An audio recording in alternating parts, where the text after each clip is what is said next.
हरिशंकर परसाई ने इस व्यंग्यात्मक कहानी में सरकारी तंत्र की जड़ता और औपचारिकता पर गहरा कटाक्ष किया। यह कहानी हमारे समाज और प्रशासनिक व्यवस्था पर तीखा व्यंग करती है।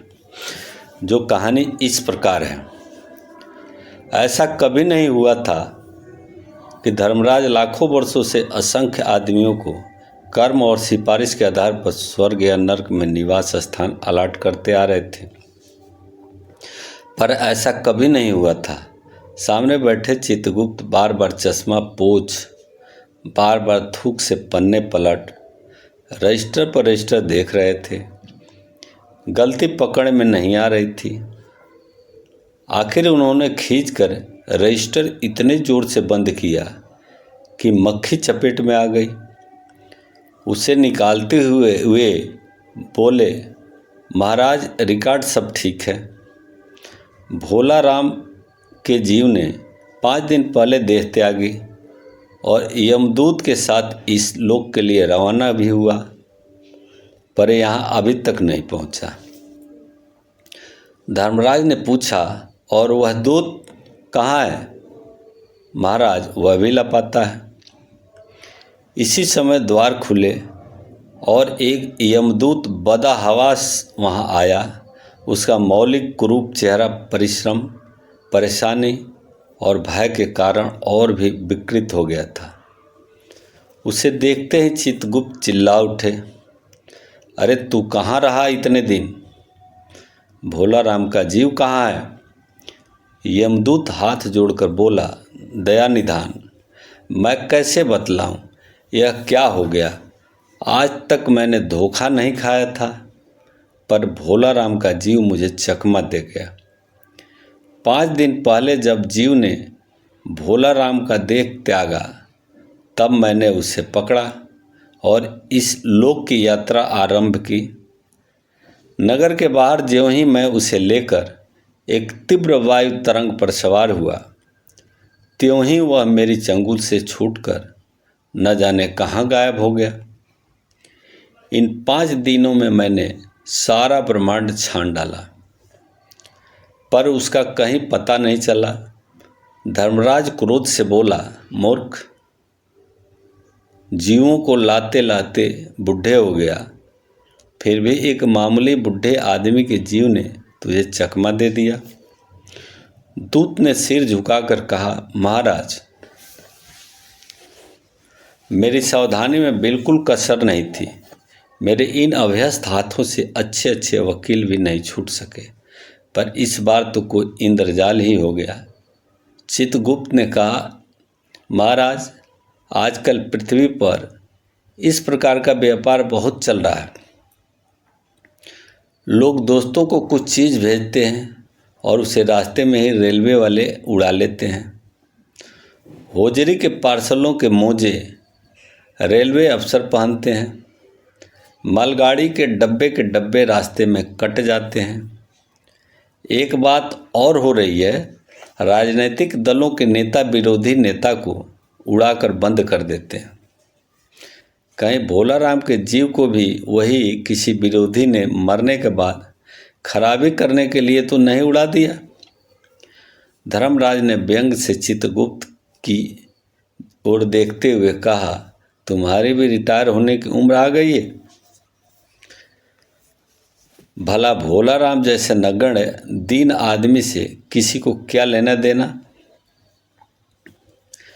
इसी समय कहीं से घूमते घामते नारद मुनि यहाँ आ गए। धर्मराज भी गुमसुम बैठे देख बोले, क्यों धर्मराज, कैसे चिंतित बैठे हैं? क्या नर्क में निवास स्थान की समस्या अभी हल नहीं हुई? धर्मराज की ने कहा कि वह समस्या तो कब की हल हो गई मुनिवर।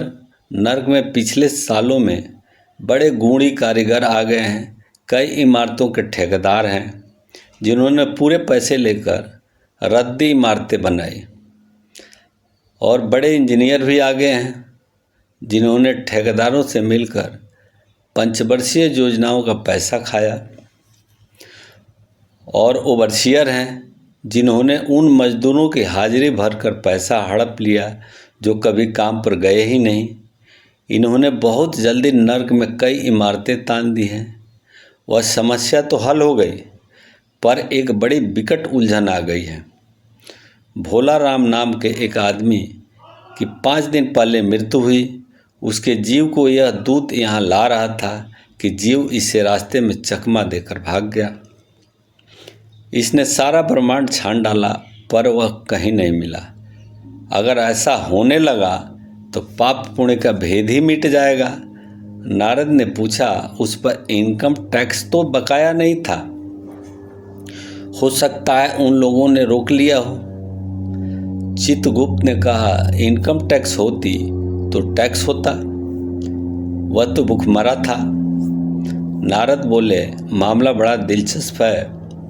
अच्छा, मुझे उसका नाम पता तो बताओ, मैं पृथ्वी पर जाता हूँ। चित्रगुप्त ने रजिस्टर देखकर बताया, भोला राम नाम था उसका। जबलपुर शहर में धमापुर मोहल्ले में नाले के किनारे एक 1.5 कमरे टूटे फूटे मकान में वह परिवार समेत रहता था। उसकी एक स्त्री थी, 2 लड़के और 1 लड़की। उम्र लगभग 60 साल।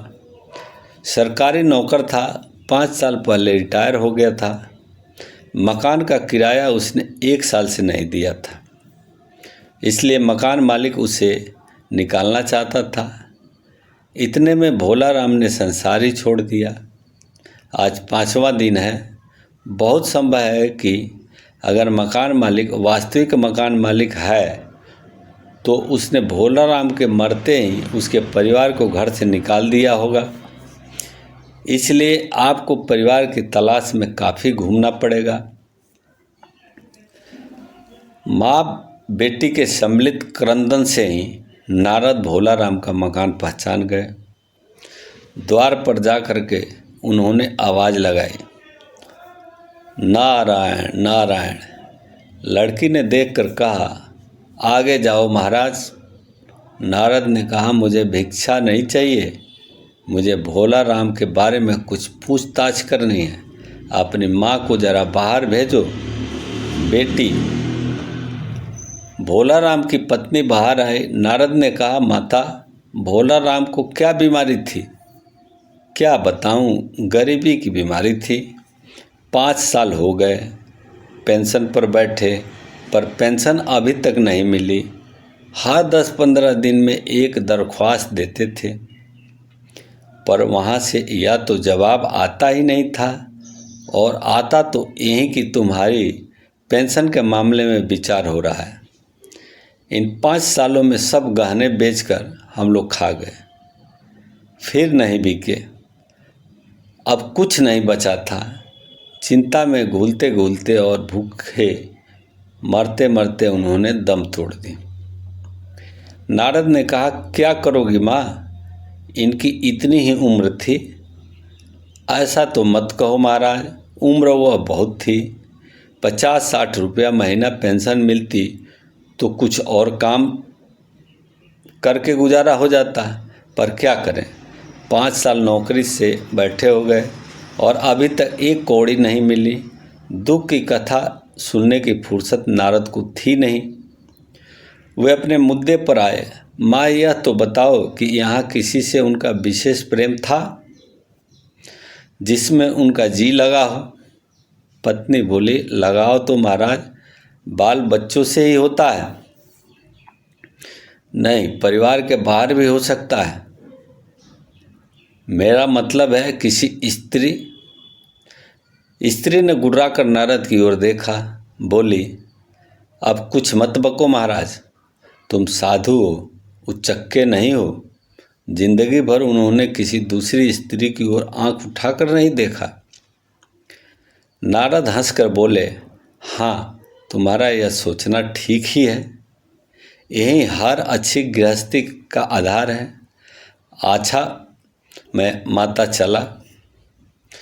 स्त्री ने कहा, महाराज, आप तो साधु हैं, सिद्ध पुरुष हैं, कुछ ऐसा नहीं कर सकते कि उनकी रुकी हुई पेंशन मिल जाए, इन बच्चों का पेट कुछ दिन भर जाए। नारद को दया आ गई। वे कहने लगे, साधुओं की बात कौन मानता है? मेरा यहाँ कोई मठ तो है नहीं। फिर भी मैं सरकारी दफ्तर जाऊंगा और कोशिश करूंगा। वहाँ से चलकर नारद सरकारी दफ्तर पहुँचे। वहाँ पहले ही से कमरे में बैठे बाबू से उन्होंने भोला राम के केस के बारे में बातें की। उस बाबू ने उन्हें ध्यानपूर्वक देखा और बोला, भोला राम ने दरख्वास्तें तो भेजी थी, पर उन पर वजन नहीं रखा था, इसलिए कहीं उड़ गई होगी। नारद ने कहा, भाई ये बहुत से पेपर वेट तो रखे हैं, इन्हें क्यों नहीं रख दिया? बाबू हंसा, आप साधु हैं, आपको दुनियादारी समझ में नहीं आती। दरख्वास्तें पेपर वेट से नहीं दबती। खैर, आप उस कमरे में बैठे बाबू से मिलिए। नारद उस बाबू के पास गए। उसने तीसरे के पास भेजा, तीसरे ने चौथे के पास, चौथे ने पांचवें के पास। जब नारद 25-30 बाबुओं और अफसरों के पास घूम आए, तब एक चपरासी ने कहा, महाराज आप क्यों इस झंझट में पड़ गए? अगर आप साल भर भी यहाँ चक्कर लगाते रहे तो भी काम नहीं होगा। आप तो सीधे बड़े साहब से मिलिए। उन्होंने खुश होकर के दिया तो अभी काम हो जाएगा। नारद बड़े साहब के कमरे में पहुँचे। बाहर चपरासी ऊँघ रहा था, इसलिए उन्होंने किसी ने छेड़ा नहीं। बिना विजिटिंग कार्ड के आया देख साहब बड़े नाराज हुए। बोले, इसे कोई मंदिर वंदिर समझ लिया है क्या? धड़धड़ाते चले आए, चीट क्यों नहीं भेजी? नारद ने कहा, कैसे भेजता, चपरासी सो रहा है। क्या काम है? साहब ने रौब से पूछा। नारद ने भोला राम का पेंशन केस बतलाया। साहब बोले, आप हैं बैरागी, दफ्तरों के रीति रिवाज नहीं जानते। असल में भोला राम ने गलती की। भाई यह कि एक मंदिर है, यहाँ भी दान पूर्ण करना पड़ता है। आप भोला राम के आत्मीय मालूम होते हैं। भोला राम की दरख्वास्तें उड़ रही है, उन पर वजन रखिए। नारद ने सोचा कि फिर यहाँ वजन की समस्या खड़ी हो गई। साहब बोले, भाई सरकारी पैसे का मामला है, पेंशन का केस 20 दफ्तर में जाता है, देर लग ही जाती है। 20 बार एक ही बात को 20 जगह लिखना पड़ता है, तब पक्की होती है। जितनी पेंशन मिलती है उतने ही स्टेशनरी लग जाती है। हाँ, जल्द भी हो सकती है, मगर। साहब रुके। नारद ने कहा, मगर क्या?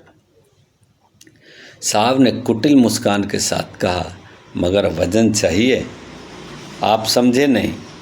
जैसे आपकी यह सुंदर बीड़ा है, इसका भी वजन भोला राम की दरख्वास्त पर रखा जा सकता है। मेरी लड़की गाना बजाना सीखती है, या मैं उसे दे दूंगा। साधु संतों की बीड़ा से तो और अच्छे स्वर निकलेंगे। नारद अपनी बीड़ा छीनते देख जरा घबराए, पर फिर संभल कर उन्होंने बीड़ा टेबल पर रख कर कहा, यह लीजिए, आप जरा जल्दी उसकी पेंशन आर्डर निकाल दीजिए। साहब ने प्रसन्नता से उन्हें कुर्सी दी, बीड़ा को एक कोने में रखा और घंटी बजाई। चपरासी हाजिर हुआ। साहब ने हुक्म दिया, बड़े बाबू से भोला राम के केस की फाइल लाओ। थोड़ी देर बाद चपरासी भोला राम की 100-150 दरख्वास्तों से भरी फाइल लेकर आया। उसमें पेंशन के कागजात भी थे।